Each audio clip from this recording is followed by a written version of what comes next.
Thank you very much, David. It's so good to see everyone here in person. Vince, thank you very much, everyone on the MIF team. And what a great way to start the day with lovely tunes like those. That music was really great for getting us going. So joining us in the room here, or if you're joining us via stream on Zoom, whatever platform that you've chosen, we want to welcome you and thank you as we get into this conversation. The overarching narrative or the overarching theme is about stories, and we want to find out what it takes to resource voices from around the world in order to tell those stories. I mean, as the human commonwealth, we are fueled by stories. They help us to navigate the path to the future, but they also help us to establish and concretize our past so we can pass it on to generations to come. But that doesn't happen in a vacuum. That needs resourcing, and that's what we want to dig into here a little bit. To help me talk through this, I've got Christy Hegranes, who is the CEO and publisher of Global Press.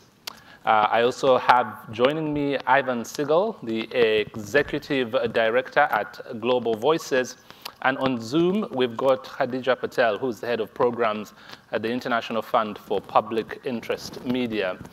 Thank you very much for joining me, ladies and gentlemen, your panelists. So let me start with you, Christy. And I'm curious, your organization has got the word global in it. The assumption, therefore, is that the voices you're seeking to resource, the voices you're trying to elevate, are global.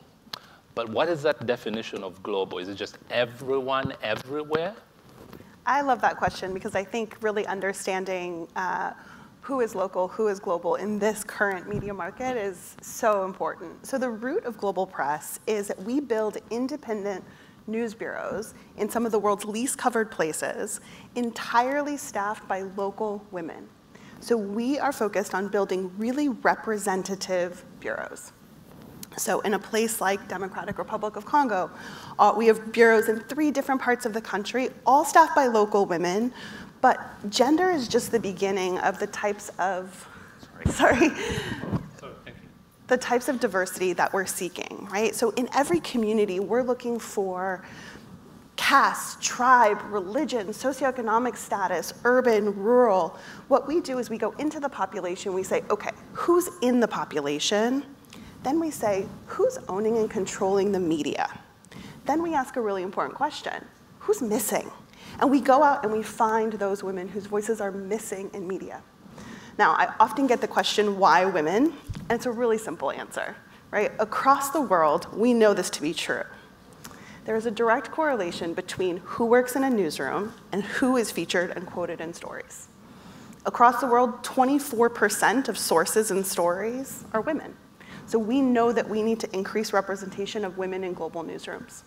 So our local teams of reporters produce stories based on their own definitions of news value. So people sitting in New York and DC aren't telling these reporters what to cover. They are unearthing the stories that they feel are the very most important stories to tell. Then we do 2 really important things. One is all of the reporters publish the stories in their own local language. We also translate them into English. And then they're published on a dual distribution platform. So we're able to really reach people in those local markets.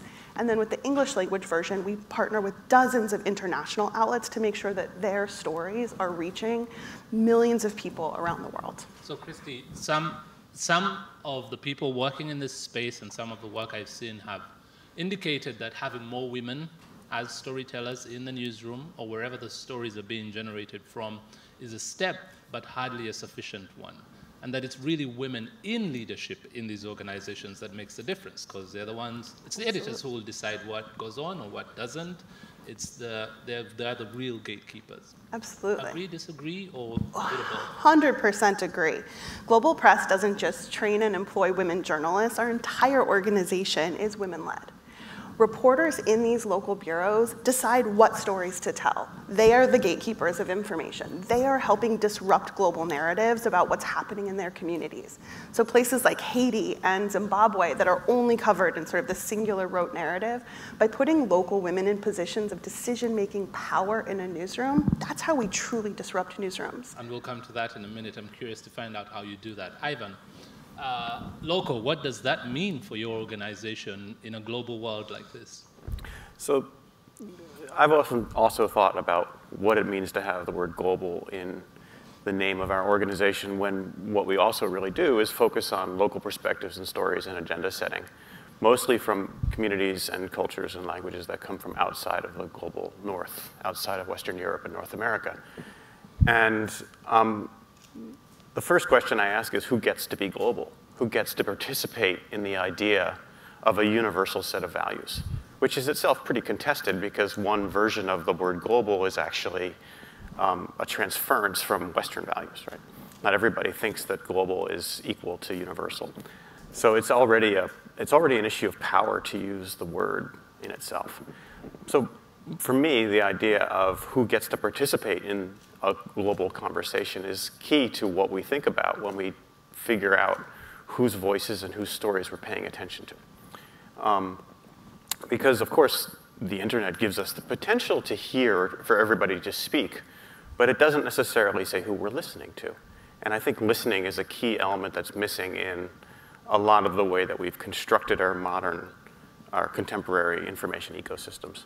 So we're really focused on attending to who's speaking, who has local knowledge, whose knowledge we're paying attention to, and that cuts across lots of different kinds of identities, whether that's gender, whether that's language, whether that's sectarian identities, or any other type of identities that people choose to express for themselves. And then how do we transfer those ideas out of local languages into communities around the world, into global audiences, and then back into other languages, because global doesn't only exist in English, even though it often seems as if there is a direct relationship with the concept of global and the global in the English market. So we work from about 160 different languages in terms of the languages that people speak, and we translate the site into about 40 different languages. So if we're looking at global voices and we're getting more and more granular, it sounds to me like we're beginning to fragment audiences as well. We're looking at local audiences, and at what point does it become too diffuse? Well, you have to meet people where they are, right? I mean, for example, we have a whole set of work that we do in which we work with indigenous language communities. And right now we're working with about 60 different groups on digital safety and issues of rights as a way of building networks to help them figure out for themselves how they want to organize their own language rights activism. So each one of those groups has their own identity and their own ideas about where they want to be, how they want to relate to the global. But if you want to talk about a unification, then there has to be a common platform, and that's a language platform. That's English, right? But there's a power dynamic that comes with that, the fact that we're speaking English here today. So Khadija, thanks for joining us on the line. Would have really loved to have you in the room, but having you in any way is always a pleasure. So what I've heard so far from Christy and Ivan is resourcing by way of giving the microphone to the voices that need to be heard. That's not the only resourcing, but it's a good place to start.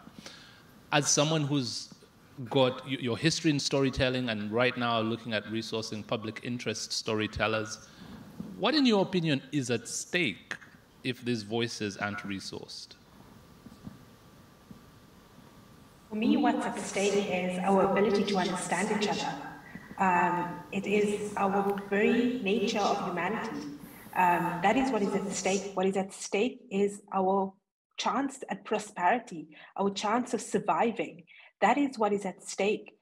What is essential for us to understand is that storytelling, and storytelling in real time, as what I understand journalism to be, is crucial for us. It's crucial for us to understand each other. It's crucial for us to build a better world. And it's crucial for us to ensure justice and to ensure a more equitable world for future generations.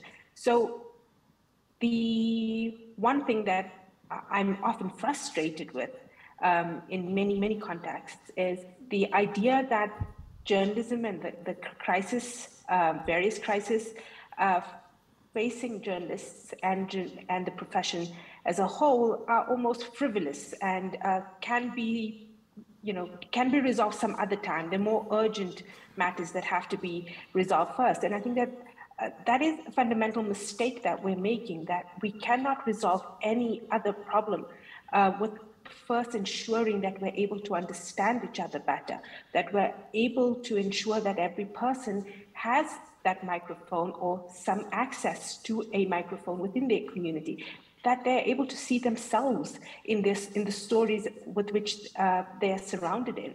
So for me, that what is at stake really is our humanity. And the resourcing of the voices in order to ensure that that doesn't happen needs to be done effectively, because we know that resources are limited. There's a lot of competition for them, and you make a compelling argument for the storytelling and the information being as important as any other direct service. What would you say is the best approach, maybe not the best, but some of the better approaches to supporting storytellers, journalists, funding them, and any other support that they have, or they need, rather? So obviously I'm going to be a little biased here. So I'm going to start off by owning my bias and talking about my bias, and then speak more generally. So my bias here is that I have been working on the International Fund for Public Interest Media for a year now. And for those of you who don't know, the International Fund for Public Interest Media is a new ambitious project that seeks to ensure the long-term viability of news media in low and middle income countries. Now, until I had gotten to IFPM, as we call it, I had only ever been a journalist. I've never worked in philanthropy. I've never worked in, in a corporate space or, or anything like it. I've only ever been a journalist, and I still love being a journalist. But it's my experience as a journalist and as a newsroom leader that has led me to understand the great challenges we have in ensuring that journalism survives. Alex, for me, journalism is the best job in the world. It really, really is. For better or for worse, it is the best job in the world. It is what makes me happy. And I want to ensure that young women like myself, young women in Africa, are able to say, I want to be a journalist, and they're not scoffed at, that it's not something that will be inaccessible, that it is something that they can actually do, that they can actually achieve.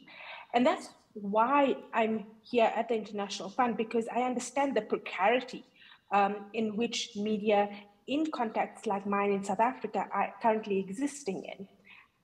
The real problem that we face is that the market has broken. And we can spend lots of time talking about whose fault that is and why media were not more agile to respond better. And all of those discussions are worthwhile having, and certainly will ensure that we don't make the same mistakes again.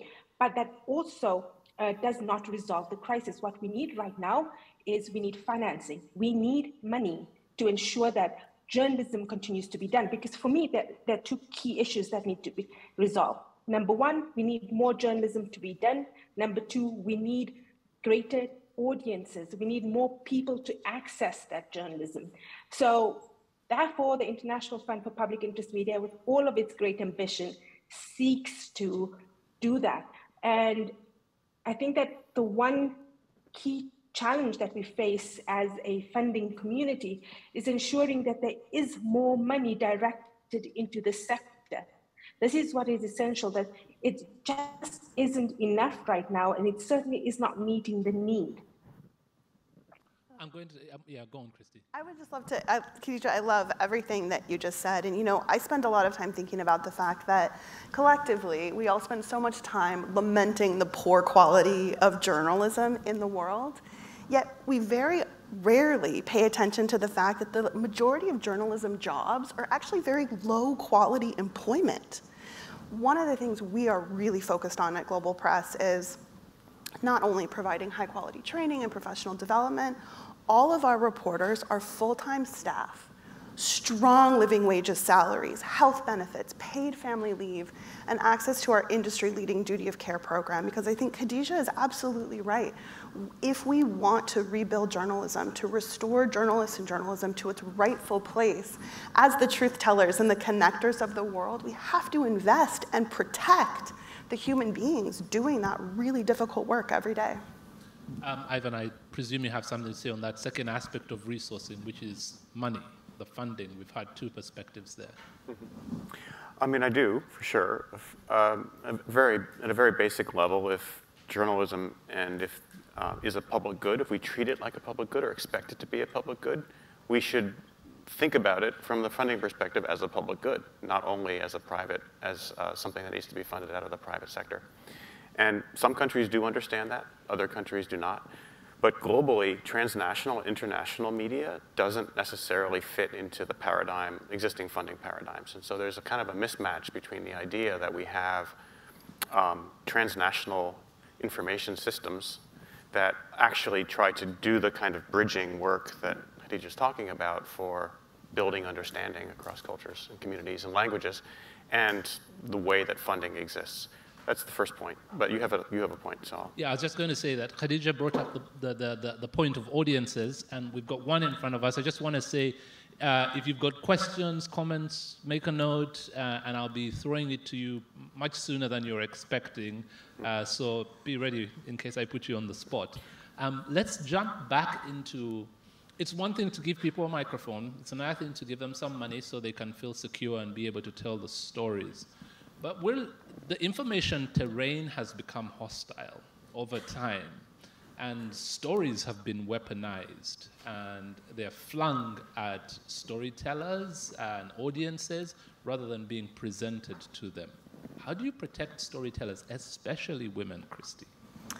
So early on in Global Press's trajectory, we've been around for 16 years now, we realized that we could not continue to do this work unless we invested deeply and holistically in the well-being of our reporters. So we have a duty of care program that prioritizes the interconnected physical, emotional, digital, and legal security for all of our reporters. Because you're absolutely right, the physical threats people face in the field, those are well-known, well-documented. Increasingly, the digital security threats in front of journalists, particularly women. New data suggests that women are like 7 times more likely to receive significant digital security threats. But then there's also emotional security, right? We know that journalists experience PTSD, stress, and trauma at rates equivalent to active duty service members. Yet as an industry, we put very little time and energy into focusing on actually taking care of our practitioners. Right? So at Global Press, we have woven duty of care into every single thing that we do. It's part of the ethos, it's part of the operations, it's woven into the day-to-day editorial practices. It's also woven into my funding practices. Every single gift or grant to Global Press requires a 4% contribution to our duty of care fund. And I have certainly had funders tell me over the years, oh, like that's too expensive or we don't want to do that. And that's just simply not a values alignment for the kind of work that we're doing. So we require funders to actually understand duty of care. And it's really exciting to see the traction that that's getting. Just last month, Global Press's Duty of Care program was named one of Fast Company magazine's world-changing ideas of 2022. It's received numerous other accolades. But more exciting is that we are seeing more and more organizations come to us and say, help us replicate this. We want to just do more than check a box to say, you know, we sent our reporter to a training and crossed our fingers after their story was published. Because the very important thing to understand about local journalists is that extraction is not an option, right? For foreign correspondents and parachute journalists, if you're in country and things go bad, you get to the embassy, you hop on a plane. For my reporters around the world, extraction is not an option. So it is our obligation to ensure that they have holistic protection to not just not be dead, but to also be safe, well human beings who can, you know, continue to pursue this craft over time. So the other resource we're talking about here is duty of care, safety, looking after them. Ivan, I'm going to ask you to jump in there. I mean, global voices, local voices, storytellers. As we begin to talk about that, the numbers and the voices begin to increase in a highly diversified space. Friction is going to build up. How do we introduce collaboration where storytellers are competing, narratives are in competition with one another, and the likelihood of victims is rising? So we work with volunteer writers and translators. We have a very different model from Global Press. Our model is based on an open knowledge history and a Creative Commons platform. And we're looking for local expertise and local knowledge across social scale, wherever it may exist, not only in the journalistic architecture. And I think that's really important because there's expertise and knowledge in this highly diversified way that you express, and people do have the capacity to speak. And the whole concept of voice for the voiceless is anathema to the way we think. People have voice and they use it.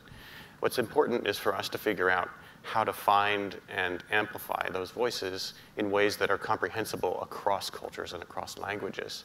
Because a lot of knowledge exists, but it has to be useful and structured. So we don't think necessarily of it as a competition, though, because yes, maybe attention has some kind of zero-sum quality to it, but really we think about it as a way of fostering conversation or a way of fostering space where people can have discussions. There's a safety element to that too, for sure, but what's really important to us is to figure out ways for us to make that bridging and understanding moment occur, whether that's in the context of the way we write a story, which is really focused on who's speaking and explicating where people's perspectives are coming from and why they matter, or whether it's building like conversation spaces through, we've always been a virtual organization, so we've always done closed conversations or podcasts or other forms of conversation that allow people to hear voice and hear like people's considered opinions about an idea.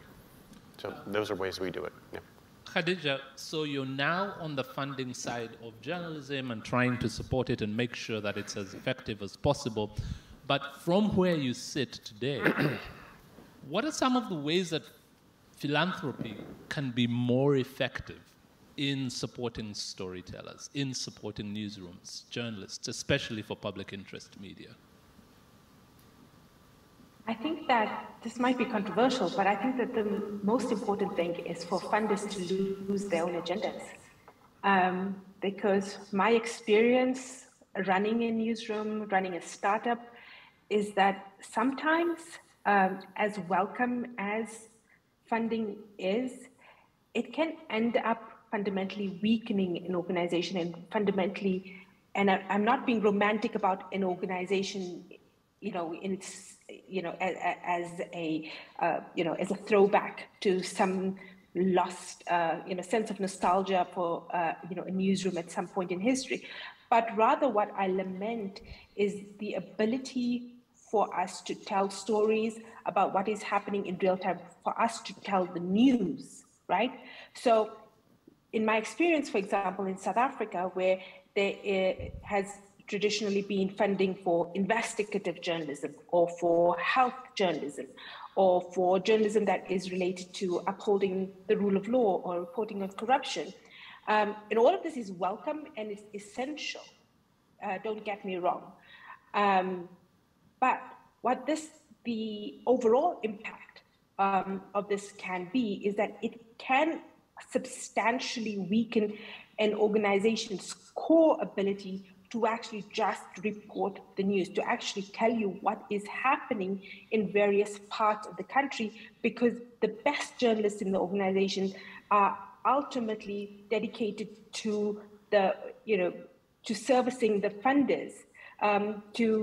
They get kind of like branched out, and that ultimately weakens the organization itself. It weakens our ability to tell the news, to actually help our audiences understand what is happening in real time. So for me, I'm not saying that this, that kind of funding has to stop. It cannot stop, because I'm telling you, in South African journalism would absolutely deteriorate overnight if that kind of funding stopped. It's essential, and it's been vital, for example, in securing South Africa's democracy over the last 3 years.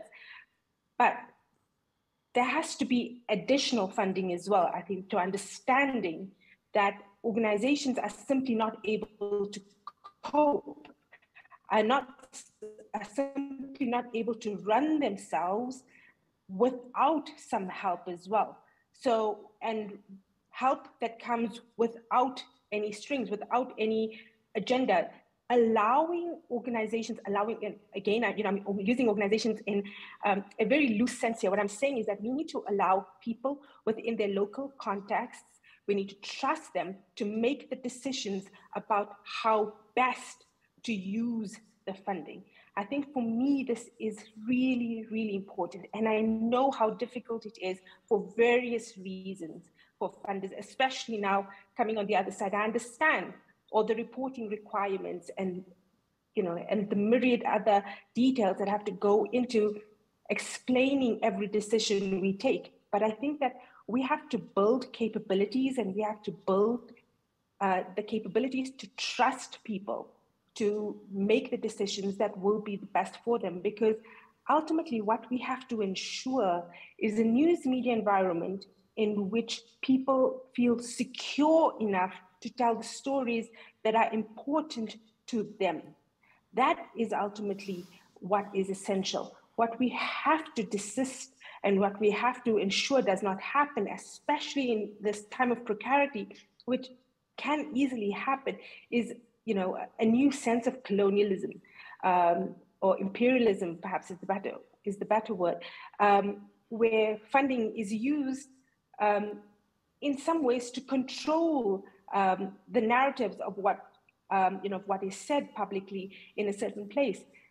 And while we are obviously always aware about the kind of power that funding does bring, I think that just being aware of that and trying to check ourselves constantly and trying to correct, and doing this in collaboration with people who are actually benefiting from this, and to understand and to constantly be agile enough, I think, to make corrections, I think is essential for us going forward.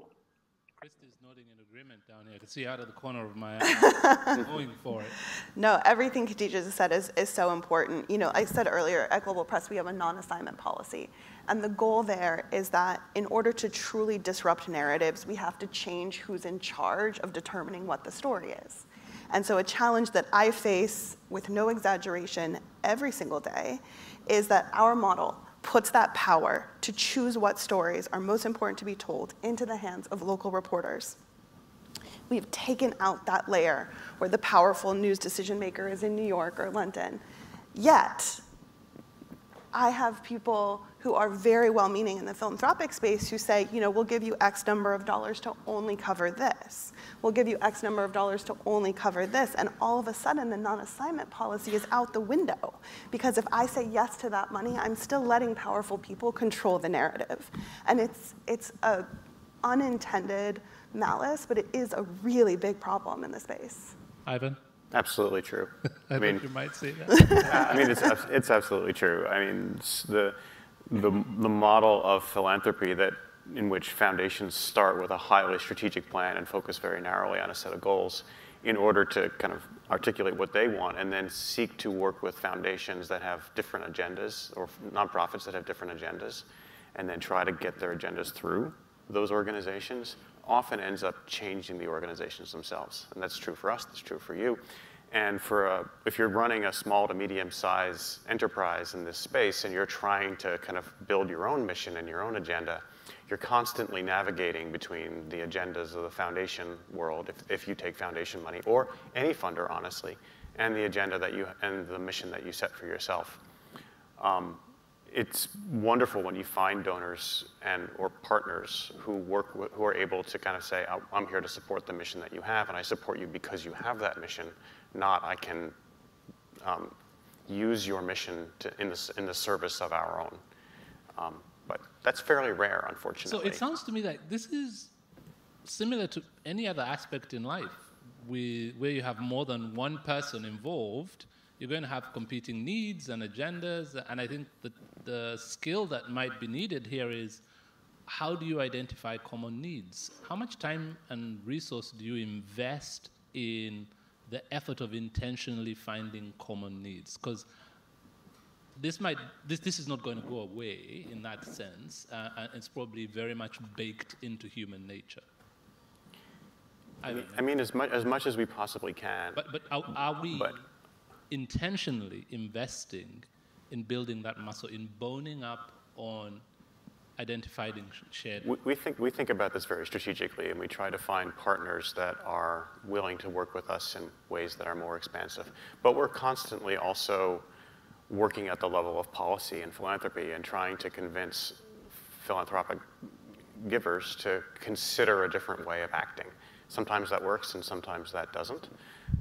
It also means doing things like investing time by being on the boards of other organizations. So I spend a lot of time. I'm always trying to work in the field, not just on my own organization, because I think field building is a big part of this.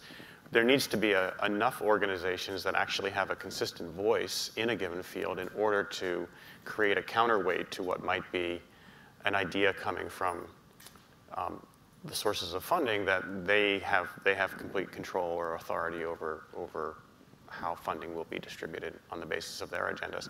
It is constantly a conversation, and we all know that money, we all know how money works, and so I'm not gonna pretend that that organizations don't have absolutely the right to choose how they spend their money. I'm not at all saying that. But. And to state their charitable purpose. Absolutely. So we've got a few funders represented here. I don't know how many of them will be courageous enough to point questions at you, but friends, I'll be handing the microphone to you in a short while, so get those ready. Khadija, any thoughts on that very briefly? I'm sure you do. Yeah, Alex, I just wanted to respond to what you're saying. I think that in this case, yeah, you're absolutely right. It is like light. But in this case, yeah, the common need or the commonality is defined. It is our ability to understand each other. It is the good of humanity. And this is why this moment that we're negotiating is important, because it forces us to start rethinking about the role of journalism, the role of public interest media, and our interaction with it. It fundamentally requires us to be less selfish about our own needs in order to ensure that it survives. Gotcha. Any questions so far? Does anyone have any? Because I don't have, I've got someone. Okay, I think someone at the back there. Vince, thank you very much. Hi, Xanthi Sharp of the Fuller Project. We're dedicated to groundbreaking reporting about women. Christy, you're one of our very treasured partners working on duty of care. Thank you for your help working on our program. I'm really interested in the issues that you all raise about partnership and power sharing and elevating the voices of reporters in places around the world. What are the instances of partnership that have been most meaningful in your work, that have allowed you to multiply your work? And what are the ways in which philanthropy has supported that partnership for system-level impact? Thanks, Xanthi. Hi. I think that there are three kinds of partnerships that I think are always the most valuable, right? First and foremost, there is the partner who really takes the time to get to know the organization, right? I love when funders are also readers and supporters and are really engaged in the organization. So funders who really make the time to truly understand the work that the organization is doing, not just kind of attach themselves to the buzz, like the catchphrase, or like, well, so-and-so funds you, so I guess I will too. So that's first, is the relationship building. Second is partnerships that are really focused on the longevity of the organization. And so I'm not saying anything here that is going to be shocking, but multi-year giving, I think, is so important. That really, especially in the field of journalism, right? Because in order to truly produce high-quality news, reach the intended audience, and measure for impact, that is not like on a clean 12-month cycle, right? So really investing long-term in organizations' health, I think, is really important. And then I think the third piece is funders who really understand the operational needs of a newsroom and a news organization, not just sort of the sexy storytelling piece, but actually what does it take to run a strong, healthy organization. And so I think I really value funders that are focused on capacity building and operations as well. Ivan? I mean, she nailed it. So I'll just add one other thing, which is when I think about, I'll start a partnership from a different angle, which is that we work with a lot of networks. And so one of the most interesting projects we've had in the past couple of years is working with networks of indigenous language activists and watching and working with groups that have a kind of a mutual, that really are able to express a mutual interest in collaboration. And that's at the heart of the relationship. because building networks is extremely hard to do, and a lot of times network building is almost like an exercise, and it's like a box that gets ticked, but it's a box that gets ticked, but it's really actually hard to do well. For the past couple of years, we've run a project in which we have rotating Twitter feeds, and every week a different language activist comes on, takes over, explains where they're from, what they're doing, why it matters, who they are as individuals, and what matters in their language community. And we've done this in 4 different kind of regions of the world. And what's so amazing about it is people naturally bring their own ideas and their own energy into the space. It's not actually a resource-intensive project. It's a project where people just need to give something of themselves. So I also want to stress that sometimes the thing that matters in a partnership is what aspect of your own work or your own life you're giving into the relationship as a way of making it successful. Any other questions? Sir. Thanks. Michael Jarvis with the Transparency and Accountability Initiative Funder Collaborative. I guess this is a question more for Khadija, but welcome all comments, which is, how useful is this distinction of public interest media? Is it actually helpful to sort of earmark out, this is in the public interest versus this is just good journalism and media? And how would you reconcile that with potential other income streams, which maybe some funders might sort of feel would be anathema, or like sort of where do you draw the lines on sort of what you define as protecting the public interest piece versus just surviving and being good at your jobs? Thanks. Thanks for that. So it's something that I spend a lot of time thinking about, actually.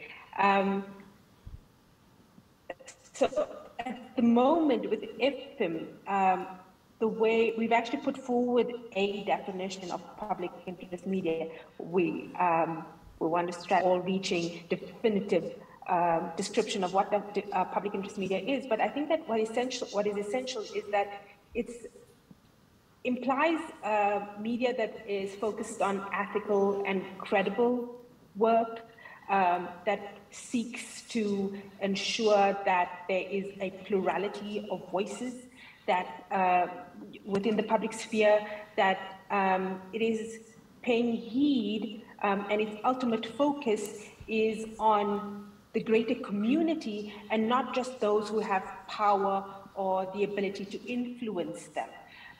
So I think that, as well as that, there's also the basic requirement of a media that is free from censorship, that is independent, that exists, to help people understand each other.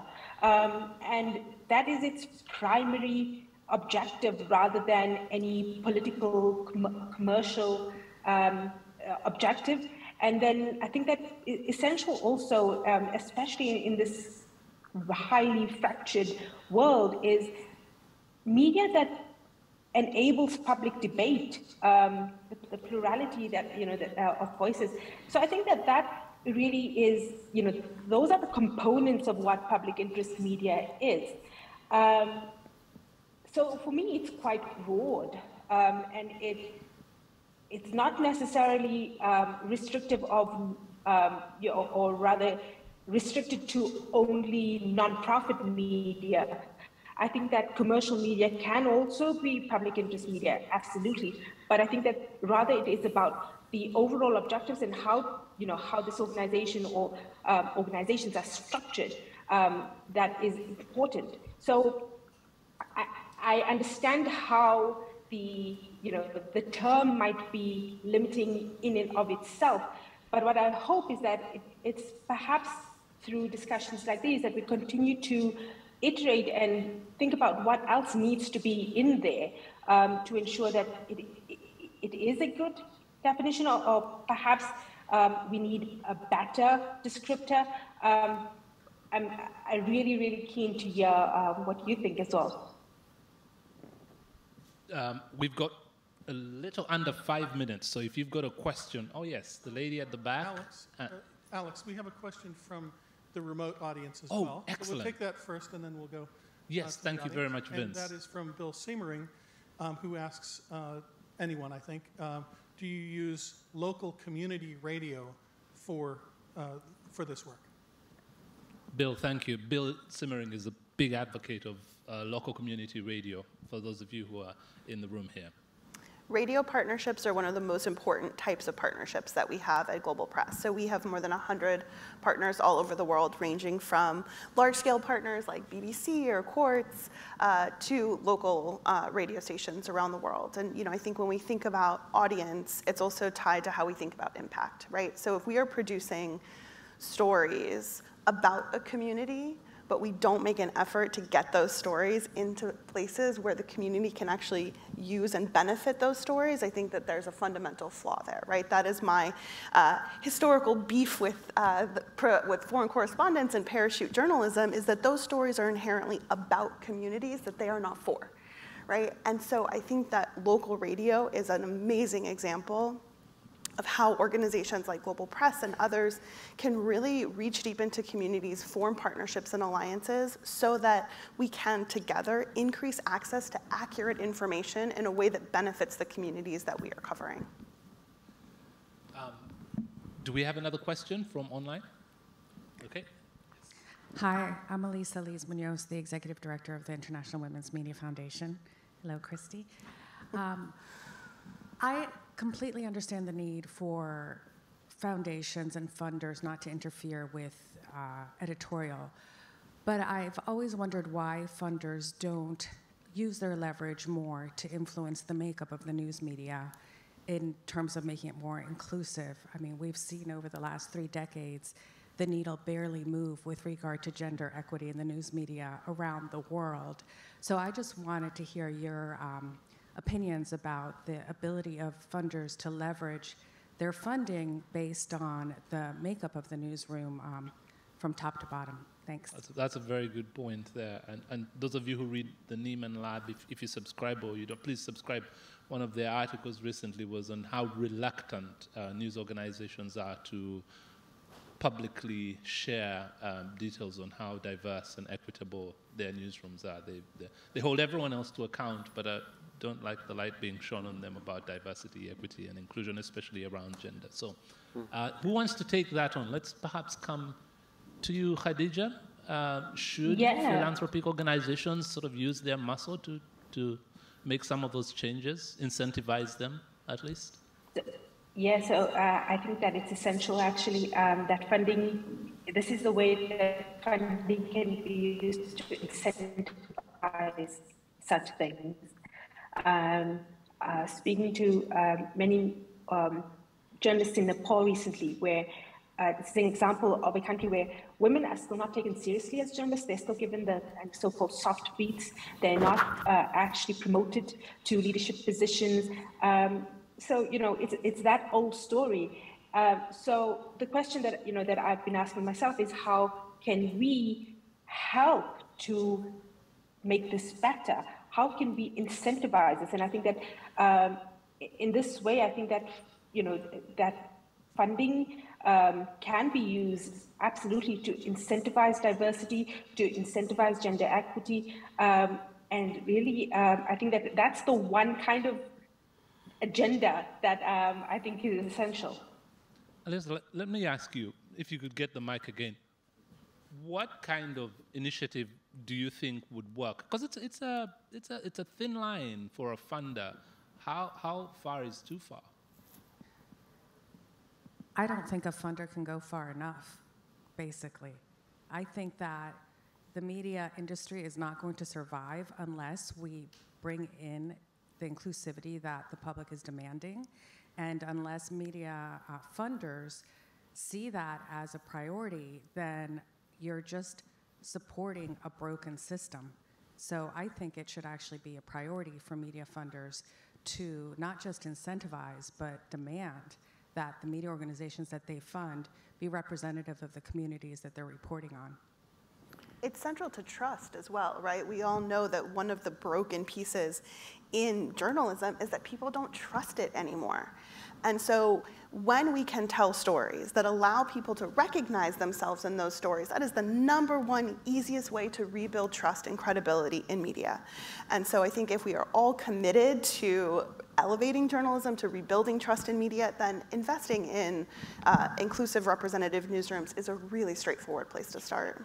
Yeah, just 2 quick points, which is I think this is, in trying to figure out how to define public interest media, this is definitely a component that can be added into the mix. And the second point is, to me, the issue isn't whether one should be considering this, but at what point in the relationship between the donor and the newsroom it should be applicable. Because it's not an interference if it's part of the overarching strategy of both sides. And then it's a different question entirely from like whether or not a newsroom is feeling as if it's being put upon to perform in a certain way. And so it's really important to get the moment of interaction on those questions at the right level. So I'm assuming this is my last question. My clock froze at 4:55. Yes, thank you, Alex, and a great panel. My name is Norris West with the Annie E. Casey Foundation in Baltimore. And as someone who spent half of my career in journalism, I'm simpatical with everything that you say. I do have a question. Khadija raised a really good point about the foundations, funders, losing their agenda when they fund newsrooms. There is a lot of natural tension that comes with that, however. And so I was wondering if you could speak to that. Where some funders have very narrow areas of what they fund. They have a strategic agenda, and they're not necessarily media funders first. So can you tell us how you can help us convince our boards that we need to do a better job of letting go and letting journalism cover the issues without any kind of restrictions, or at least with fewer restrictions? Sure. Considering that we don't have much time.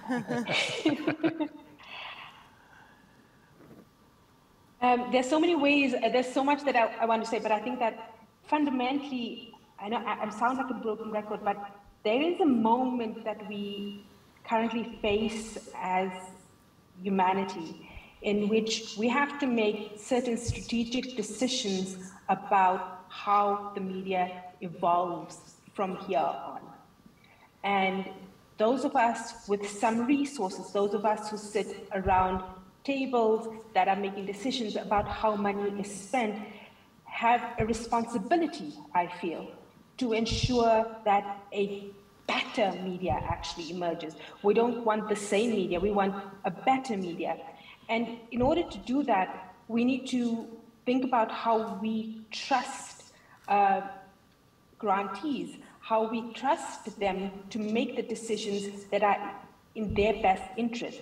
So basically, what I think that the pitch really to your board is that our objective is about a healthy media ecosystem. It's about ensuring a healthy media ecosystem. And the best way to do that is to ensure that there is additional funding for media organizations, that is core funding, that they are allowed to choose what to do with this. Of course, there has to be stringent reporting requirements, etc., because we need to still look after the money. But I think that it is a moment for us to just trust fellow people to make good decisions. All right, we're coming to an end here. Ivan, I'm going to give you the last word. Just really quick point on this topic. If the media outlets that you work with do not have a trusting and open and robust relationship with their audiences, then attempting to fund a particular storyline within that framing isn't going to be effective. An individual story or even a small set of stories on a particular issue that you seek to fund without thinking about the larger whole, the health of the larger whole, isn't actually going to serve your long-term agenda. So think long-term, think about the relationship, and think about news as a conversation between the creators of it and the audiences. And that will help you to shift, I hope, help you to shift the mindset away from a narrow funding objective into a larger one. Friends, as you can tell, we're just scratching the surface here, and we're out of time. But let me very quickly look at my notes here, and I'm sure yours will be better than mine. But I can see that in resourcing the voices that tell the stories we want heard, we've heard today our panelists talk about give the right people the microphone so that they can speak because they already have the voices. Give them the money because that helps them to actually get about the business of telling the stories without worrying whether they'll have bread on the table or a roof over their head. Duty of care for all of them, but perhaps more importantly for women who are easier targets for those who would seek to create a hostile information terrain. And collaboration, which again was reinforced by one of the questions, I believe, from Xanthi, about, partnership, and what does that look like, and what is a funder's role in incentivizing collaboration, especially as the media ecosystems become increasingly populated, audiences fragment, and storytellers just increase in number. Thank you very much for indulging us. Thank you for letting us be a part of your morning. And I'd like to say thank you to Christy, to Ivan, and to Khadija for being such excellent panelists. Ladies and gentlemen, your panelists. Thank you, Alex. Thank you, Alex.